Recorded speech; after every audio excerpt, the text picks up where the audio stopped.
Hey, Lead Up listeners, Mike Harbour, another great episode of the Lead Up podcast. This is episode 427. You're in for a treat today. I'm excited.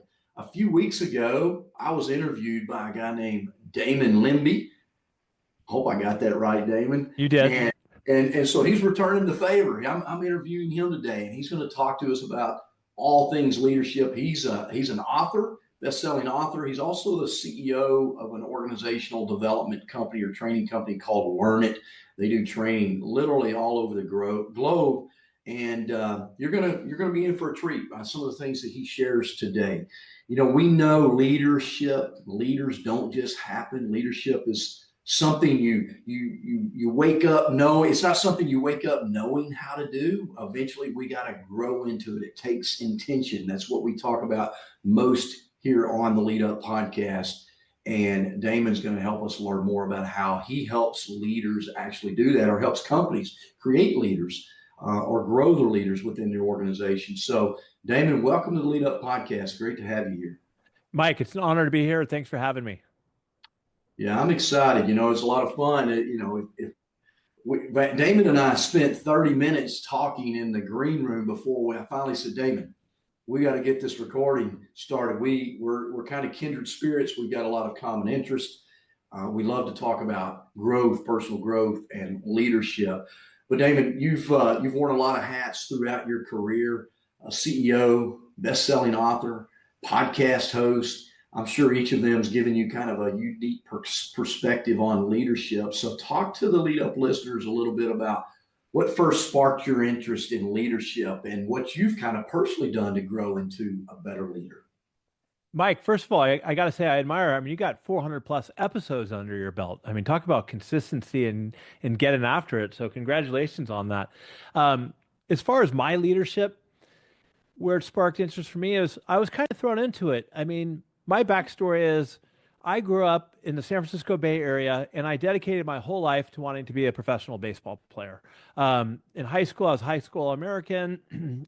I was drafted by the Atlanta Braves. And one of my first great lessons on leadership was I had an opportunity. I was a 13th round draft choice by the Braves, and I had a full ride to Pepperdine University on a baseball scholarship.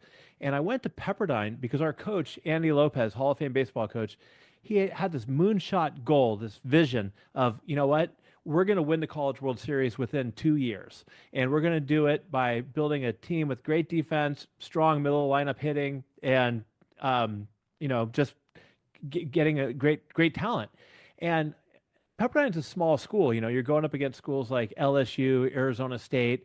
And a lot of people thought, well, how is a 2,500 person school ever going to be able to compete and win the College World Series?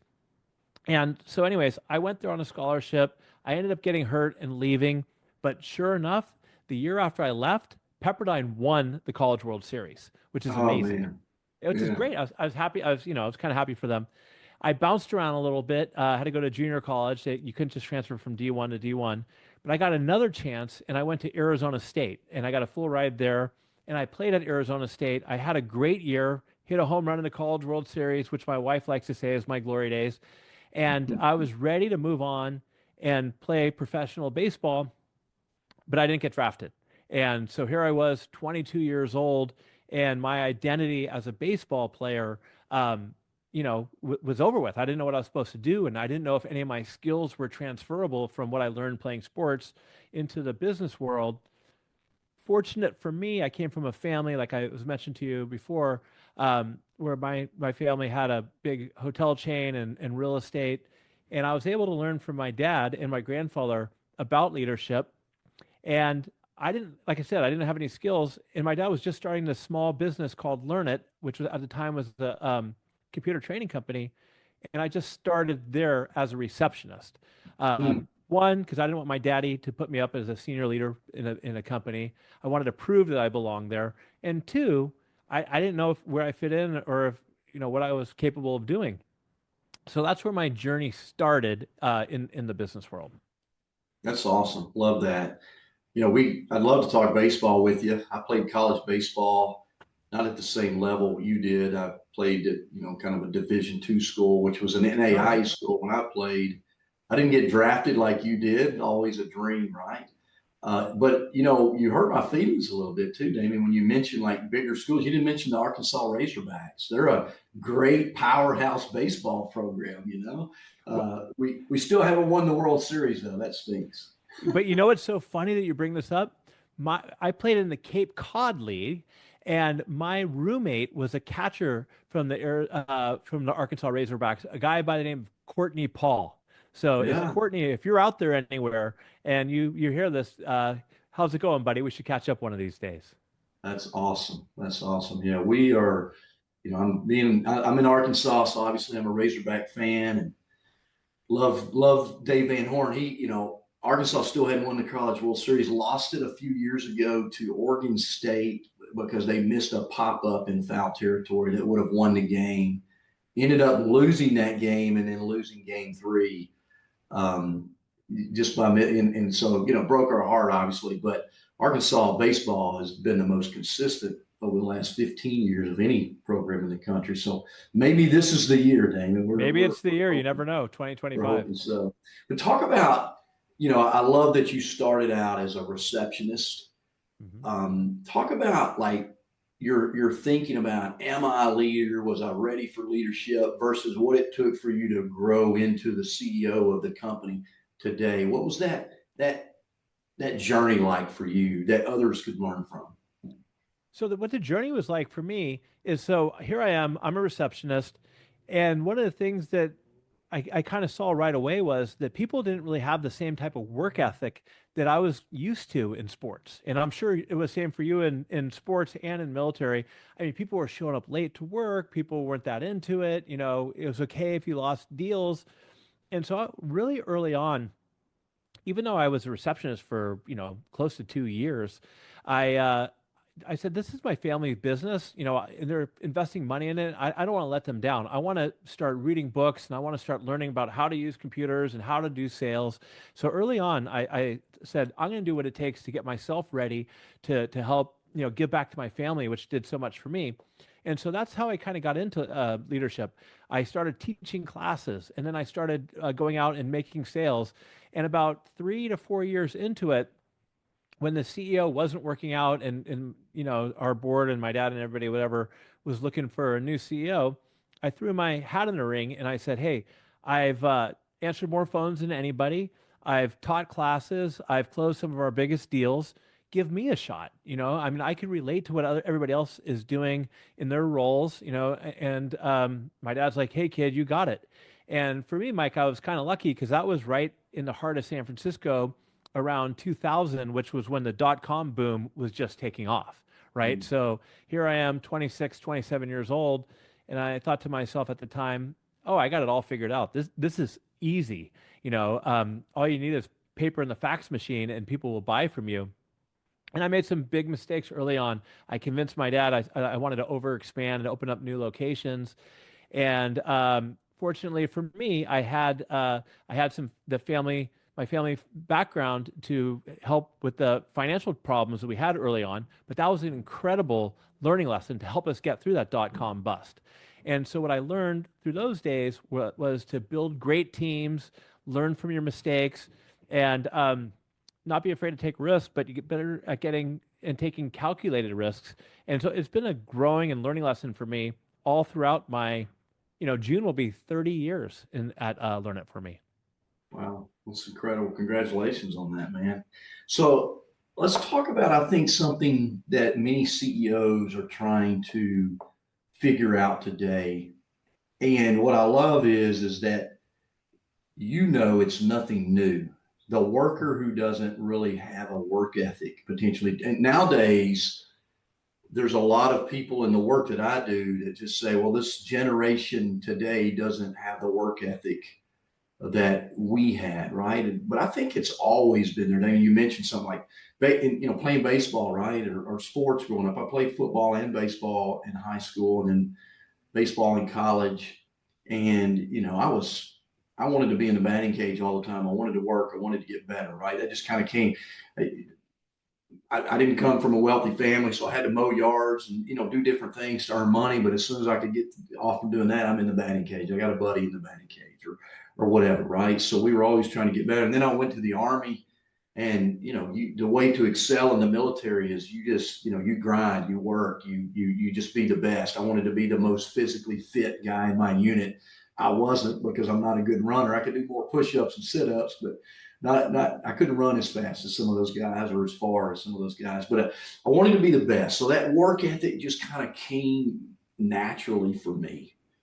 And then, I got, and you, even in the military, there's people that don't want that, don't work as hard. But when I got in the military is when I really noticed the huge thing. Because when you're in sports and you're in the military, you're surrounded by high achievers for the most part. I mean, everybody's trying to get better and compete and go. And then you get out in the civilian world, and it's not always the case, right? And so you have a choice to become like everybody else or continue to excel.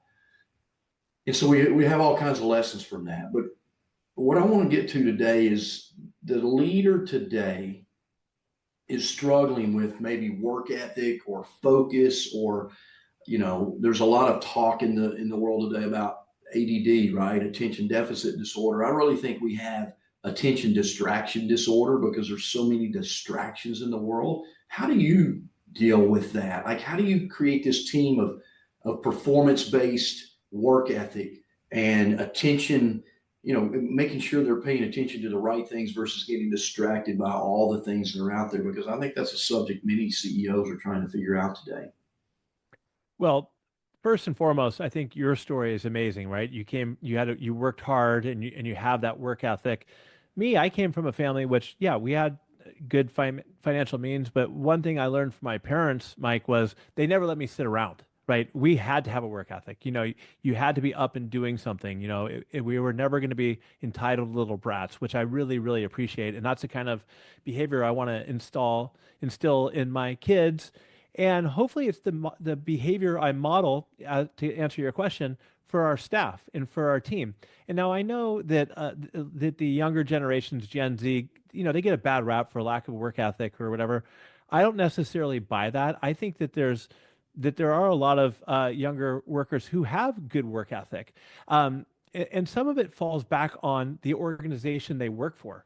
I mean, are they working for a place that they understand what the purpose is, or what the mission or the goals are of that organization? And is it something that they buy into, or are they just paycheck players? Like, are they just coming and getting a paycheck, and just keeping their head down and doing the least amount they can do? I think I've done a good job over the years, not on my own, but with my team, of building an environment where people buy into what we're doing here at Learn It. I mean, our goal is to develop future leaders. And so people can get behind that. And also, we've created an environment where there is psychological safety, in the sense that I want it to be a learning organization. It's hard. You were in the recruiting world, right? I'm in downtown San Francisco, or at least I used to be when we had a physical office. I couldn't compete with Google and Salesforce and all these organizations. I couldn't afford the compensation plan or the perks. What I would do is I would get people relatively young in their career with great attitude and aptitude, and I'd give them the space to try things, to learn, to fail, to grow. And Learn It was a place that, became known as, hey, this is where you want to cut your teeth, whether it's in sales or whether it's in accounting, whatever it is, because it was a great sandbox for learning and for growth. And some people stay for 20 plus years, some people stay for a year or two. But I think it's all about creating an environment where people believe in it and they want to come to work. And by the way, I always tell people, look, if you wake up in the morning and you don't want to be here, that's okay. Go talk to your manager, or come see me. We'll do one of two things. We'll find a way, put you in a position where you can be successful, or we'll find a way to transition you out. And I've transitioned out some people that I became pretty close with, who have been here, 5, 7 years. I've had one guy who's here for 15 years. And I told him, I said, you've hit your ceiling here. I know it's tough to get out in the field, but it's time for you to move on, because you're just calling it in these days. And Yeah. so I think a lot of it is creating an environment where people are excited, and they feel like their leaders have their backs, and they believe in what you're doing. Mm. Love that. You gave a couple of great examples of things we teach in our Quit Losing Talent framework. Is hire for attitude and aptitude over, I call it hire for values fit over skill set. Mhm. right? I think that's important because we can teach the skills with the right attitude and aptitude. But I'm sure you've got experience hiring the skill set, but then the attitude and aptitude is poor, right? And it's hard to create a great worker teammate out of that, the lack of attitude and aptitude that fits our culture and organization. And then the other thing is, you use the term transition out. I love that. We call it coach up or coach out. We want to coach people up into a level of expectation and performance that we want. I also teach organizations to, create functional endurance, meaning understand the strengths of the individuals on your team and try to get them in a place where they can excel and they are somewhat motivated to do the job. Or we have to coach them out. Maybe we move them into a different role in the organization, or we coach them out. We help them transition out. So I love that. And I think leaders need to hear that, because too many companies or leaders in companies, they just try to make it work. I'm afraid to lose this individual, so I just try to make it work. Um, or they go about coaching up in the wrong way. They criticize the lack of work ethic versus trying to really find that functional endurance that people really fit in. So it's all great advice, Damon. Let's talk about this. You've talked about, I've read some stuff you put out about the difference between a learn it all versus a know it all. And I'd love for you just to share with our listeners what you mean by that. What's the distinction between those two? And then how do you kind of coach others around that philosophy? Yeah, so I have a book. It's called the Learn It All Leader. Almost forgot the name there. And the difference between a learn it all and a know it all. So starting with the know it all, we all know somebody who has all the answers. They have it all figured out. They're never wrong, and it's either my way or the highway. And you have a conversation with them. You can tell they're checked out. They're not really interested in what you have to say, and that's basically your stereotypical know-it-all. And as a leader, I think that, you really risk becoming irrelevant if that's your approach to life. And on the flip side, a learn-it-all is somebody who, I think the key traits to being a learn-it-all leader is, that you're humble. You mean you don't have all the answers, that you're not afraid to say, "Hey, I don't know," and but you can say that with confidence. You lead with integrity. So if you say something, you're going to do it, right? You don't overpromise and underproduce. You don't do anything shady, cut corners. You have accountability. We talked about it a little bit earlier. If something goes wrong, you have your team's back, right? So you have your team's back. If something goes right, you give them the recognition. And then I also really think it's important that you have the courage to make bold decisions and do tough things. Just like you mentioned, having an employee like you're afraid to lose them. Well, either you got to push them into the right direction, or maybe it's time for them to go. Or maybe you have to have the courage of sunken costs. Maybe you invested in some kind of software system and it's just not working, and you're throwing money in. Say, hey, I made a mistake. It's time to move on. And so that's really what I think a learn it all is. It's somebody who's open, flexible, and adaptable. What a learn it all isn't is somebody who just does nothing but learning, right? I'm a huge learner. I know, I'm sure you are too. I mean, I got a bunch of books behind me, but I think learning without doing is treason. You got to learn stuff and then you got to put it into action. You got to be able to execute. So I think that's part of being a learn it all as well. And the last thing I'll say about leadership and learn it all leadership is that we're all leaders in our own way, right? So if you're coaching a sports team, or you're a parent, or you're an individual contributor who doesn't have a title as a leader, we can all lead by example. And I think leadership starts with yourself. So good. Yeah, I love that. I um I would say today, and really probably the last 20 years, I'm a learn it all leader. I don't know that I was ever a know it all, Damon, but I tried to act like I was a know it all, right? Because I was afraid to be found out for not knowing it all. I don't know if you've ever struggled with that. Like today, we call it imposter syndrome, right? But I think, for me early in life, it was more of a lack of maybe self confidence, or poor self awareness. And so I was afraid to admit that I didn't know it. So I'd act like I knew it, which got me into more trouble, right? So I don't know, maybe talk to lead up listeners about that, and maybe when you begin to make that transition from, okay, I know it all to I don't know anything to I need to learn it all, and Yeah. how that's helped you become a better leader. Well, I don't think anybody is a learn it all the time or a know it all the time either. I think sometimes we go in and out of phases. And early on for me, it was like I was telling you before we got on stage, or after we hit record, is when things were going well, I really wanted to overexpand. My father gave me pushback on it, and I said no.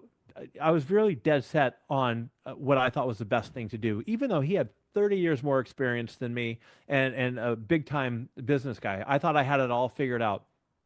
Well, I was wrong. Everything fell apart. We had the dot-com bust, and that was really a wake-up call for me. It was like, hey, I don't have all the answers. I need to be able to surround myself with great people who could look at things differently and better. And over the years, I think I've gotten better at that. I think that, you mentioned self-awareness and reflection. I mean, that's super important. And the other thing that you mentioned, I think is quite common, especially when somebody gets promoted from an individual contributor to a first-time manager, is they're afraid to say, I don't know, because they have self-doubt or limiting beliefs. But what I think I want your audience to know, which I've seen with our customers and the people I mentor, the most important thing you could do is build trust with your team. And a lot of times it's okay to say, I don't have an answer to this. And Mm. you come across as more authentic and genuine, especially when you're able to come back, work with somebody, and come up with an answer. That's when people get behind you and they start believing you and they trust you. And that's the kind of person people want to follow. Yeah, that's good. Yeah, you also made the distinction between, knowing it all, not just being not just being a learn it all type person or leader, but, at some point, you've got to execute on what you learn, right? You got to at least go apply. And I've found myself in that situation. I've got a library here in my office that you can't see. I see yours, but yeah, I've read hundreds and hundreds of books, right? And sometimes I find myself just learning things, but not applying things. So what advice would you give to someone who gets stuck? I need to know more. I need to know more. I need to know more. Where does that become procrastination or fear or whatever? And then how do you push people out of that? Okay, you know enough, just go execute. Yeah, I think that in decision making, this happens all the time. Where let's say you're hiring for a position and you're about 70% there. You checked all the boxes. This person seems like a great fit, but you're like, well, I don't know enough about this person. Maybe I need to do more research. Well, like Jeff Bezos says, if you have 70% of the facts, you're probably good to go and you make that decision and go forward with it. And, there's that old saying, done is better than perfect. And I think that that's so important because you're never going to know everything. You're never going to have all the answers figured out. You just got to get comfortable with being uncomfortable and taking calculated risks. And what's the worst thing that could happen in most cases? It's you fall flat on your face, but you learn from it and you grow and you do things next time. Don't get stuck in analysis paralysis or decision paralysis, whatever it's called. You got to just sometimes just get out there and go for it. Yeah, so good. Yeah, I don't know if you're a subscriber to the kind of word of the year, or, one word or whatever, but I've done that for many, many years now where I just kind of pick a word and say, okay, this is going to be my guiding light for the year. I actually chose a phrase this year. It's two words. It's relentless execution, right? So relentless is really my word, but because I want to, I just want to be relentless. I don't want to take no for an answer. I want to continue to push through my doubts, my pain, whether I'm working out or hiking or, reading, just be relentless and, loving others, whatever those things are. But it's also about execution because, I can do something or have an idea, but then I don't go execute on it. It sits and it dies, or I'm trying to get it perfect. So I love when I get messages back where I maybe post something or write something or say something, and somebody, the perfectionist in the world on social media, send me a message saying, "Hey, you misspelled this word or you said this wrong." Thank you.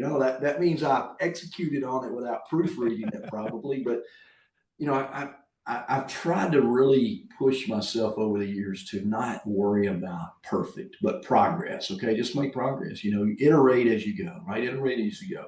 So talk about that. How you've been able to iterate over the 30 years. How you've been able to iterate and make progress as you go versus getting stuck in that. We got to get this right before we go execute. Even with for you and I, we're selling to people, right? A service, we're going to screw that up sometimes. How do you get like pushed through? We're going to screw this up to, okay, we're just going to iterate and take responsibility as we go. Well, I want to give a shout out to my sister Sammy, who's constantly correcting me on my misspellings all the time, and I don't do it on purpose, but yeah, sometimes you just got to get stuff out there and deal with it. To answer your question, I think how I've learned to iterate and continuously get better is I think that there needs to be a high level of curiosity, as a leader. And it's being curious and looking at things and saying, okay, there's got to be a better way to do this or a different way to do this. But sometimes, Mike, you just don't know until you put something out there and see if it works, right? And to give you an example, we have this new like affiliate program coming out, and in order for it to work on the back end, would probably take quite a bit of technology to automate everything. My team's like, well, this is going to take a month to build, and it's going to cost X amount of money. I'm like, forget it. Just put it out there, and if we sell 100 of them, then fantastic. Then we'll find ways to automate it, right? We don't need to solve, the tail wags the dog. Let's not solve the tail. Let's solve the main issues. And so, you put it out there and you see what kind of results you get, and then you iterate on it. Maybe you have to change the layout. Maybe people aren't interested in it at all. But if you sit around and you just think about ideas and you never put it out there, then you're not making any progress. And like you said, it's great to have a great culture and a great organization with people first.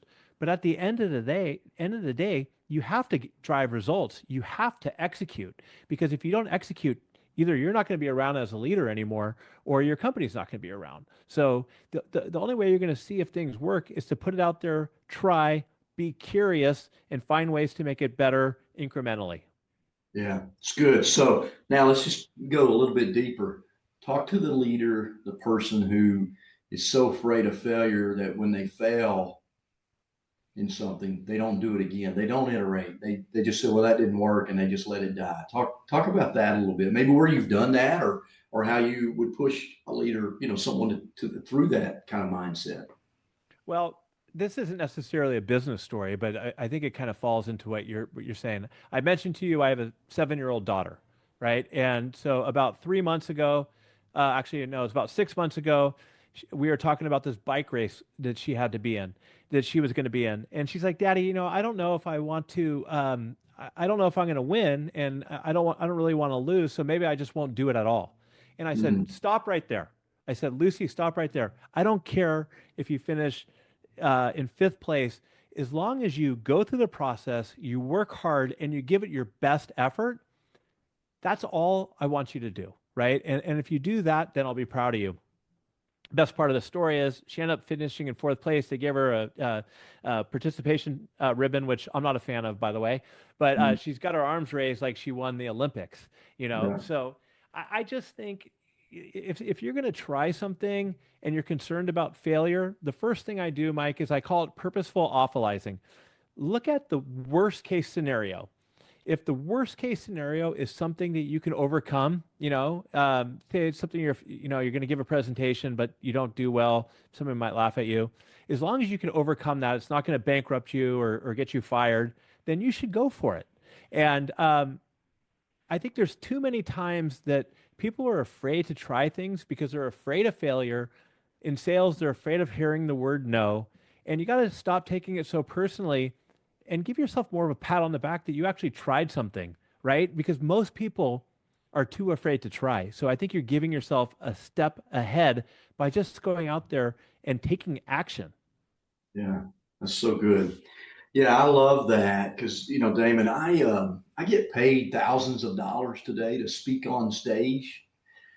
but I can honestly say, so when I got out of the Army in 1999, I'm a 29. I got out in 1998, active duty. I actually stayed in the reserves till 2004. But when I got out in 98, I wanted to do what I do today because I had been a trainer. I did a ton of leadership training and stuff in the Army, but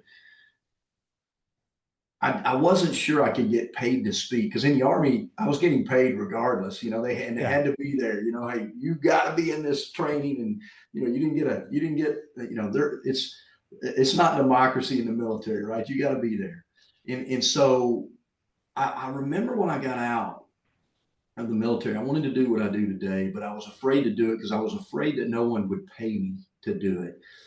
And then I actually joined a Toastmasters club like 3 or 4 times. I don't know if you know what Toastmasters is, but I it's do. a Yeah. speaking club. You get better at speaking, right? And I would join. And then when it was my turn to speak for the first time, I just wouldn't show up. I'd quit. I'd quit. And I don't know why I was like that. I was just afraid to fail, right? I hated But to strike out in baseball. I just hated to fail. And I'm gonna be honest with you, man. I started my business at 36. Um, but it took me a long time to get the confidence up to finally say, okay, I'm going to do this, and I'm going to start asking people to pay me. Now it's the way I make my living, right? I do this what once a was week. it that flipped the switch for you so that you ended up, because at some point you actually had to start showing up, or you wouldn't be here today. Yeah, well, I mean, it was a couple things. One, I was tired of working for somebody else. I wanted to work for myself, right? I wanted to have my own business. And two, I had this dream, and I was like, man, if I don't do it now, I'm going to not. It's not going to happen. This was 18 years ago now, right? I mean, when I was 36 is when I started my business. So 18 years ago, 19 this year. But it was just finally, I had this dream. I wanted to do it. And I just knew if I didn't do it then, it was going to be too late. And then I'm going to be 50 years old working for somebody else and miserable, which I'd seen, lots of people do, right? I didn't want to do that. I wanted to kind of chase this thing. So it was both the dream finally got big enough, as Napoleon Hills that says in Think and Grow Rich, right? You got to have a desire, a burning desire. You got to go after it. And then two, I was tired of working for somebody else, and I had a job that I really enjoyed. I was good at, but I had a couple of bosses that were liars that I couldn't work for anymore, and so it was kind of both of those things that pushed me out. But then I just went to work, man, and I just kind of relentlessly got better and started speaking, and then I got invited to speak here and there, and now here we are 18 years later where it's quite easy. I'm not going to say I still don't get nervous to speak on certain platforms and those kind of things, right? I think that's good, but that fear is not there. So maybe talk to our listeners a little bit about maybe you talk about a failure, the .com bust, but what was it for you to like? I just got to keep pushing. I got to keep driving, and then how that like propelled your success. Because I can honestly say, like, if I'd have quit, sure I could go back and work, but I'm even more successful today because of those lessons that I learned from and iterate, get better. And I've had many more failures in the last 18 years than what I just described. Well, yeah, we all have, and I think that if kind of goes back to the earlier question you had about like how do you get better at something? You get better at by doing it, right? So I'm sure the first speech that you did, I'm sure you had to do quite a few keynotes and do it for free and show up at the local Chamber of Commerce and just get out there and just talk to whoever would listen to you. I mean, I'm not saying I'm the greatest podcast guest in the world, but I wanted to be good at podcasts, so I've been on 100 podcasts, and you got to do it because there's no shortcut. I mean, you have to put in the hard work, but also ask people for feedback. Like what can I get better at? What am I doing well? What can I get better at?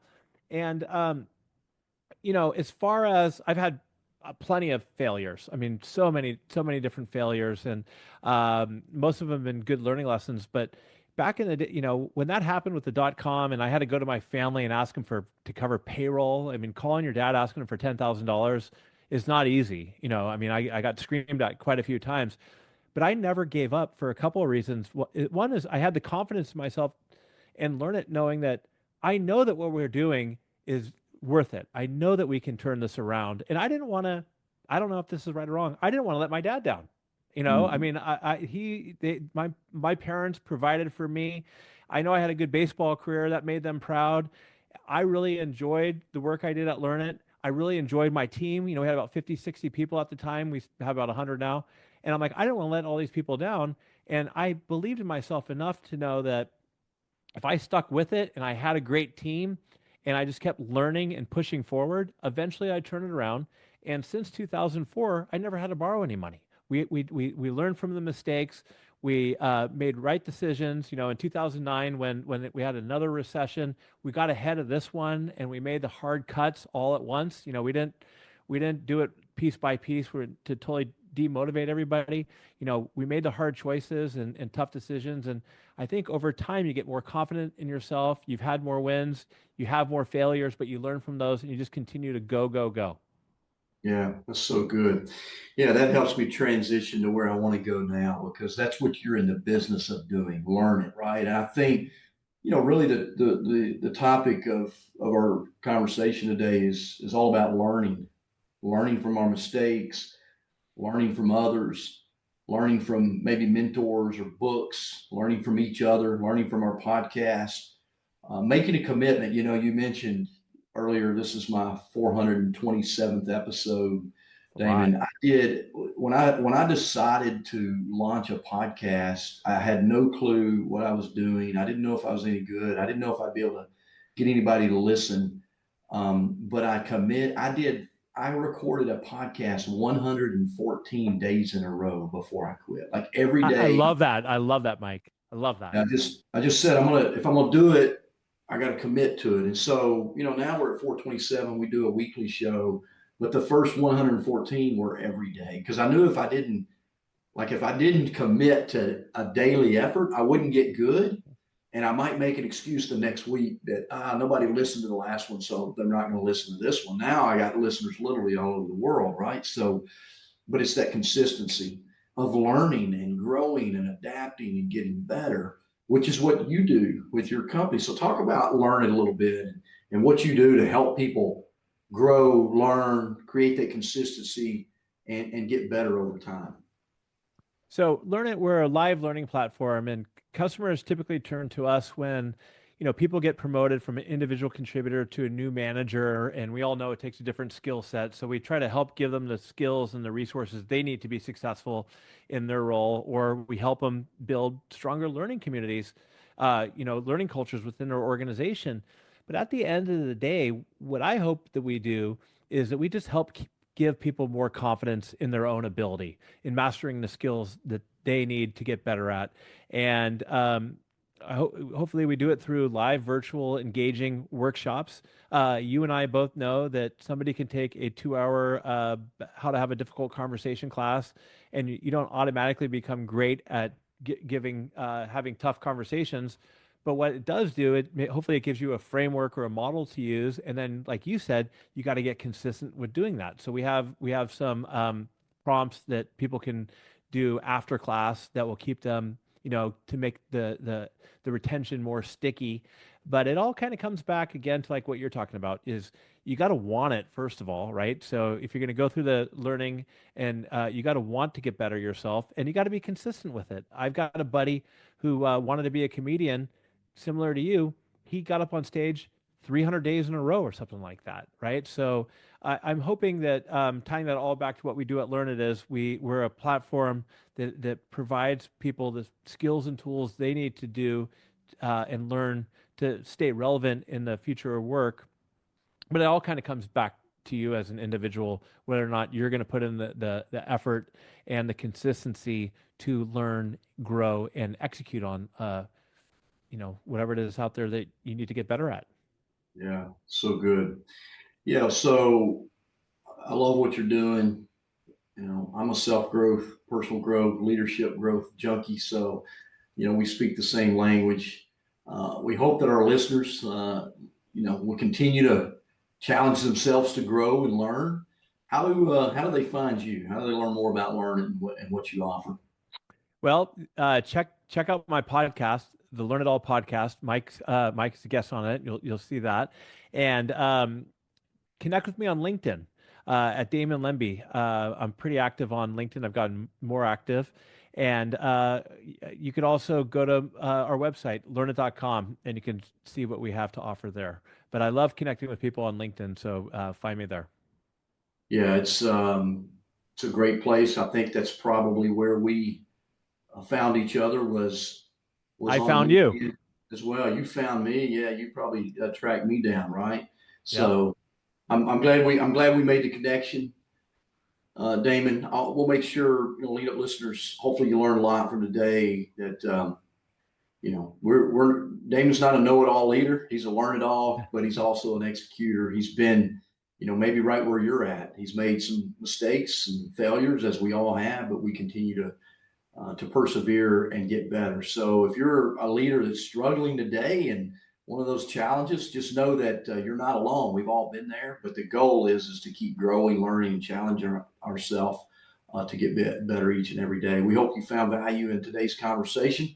Find the link to Damon's website in the show notes and learn more about Learn It. Damon, thanks for being a great guest on the Lead Up Podcast. Mike, thanks for having me. I really enjoyed our time together. Right on.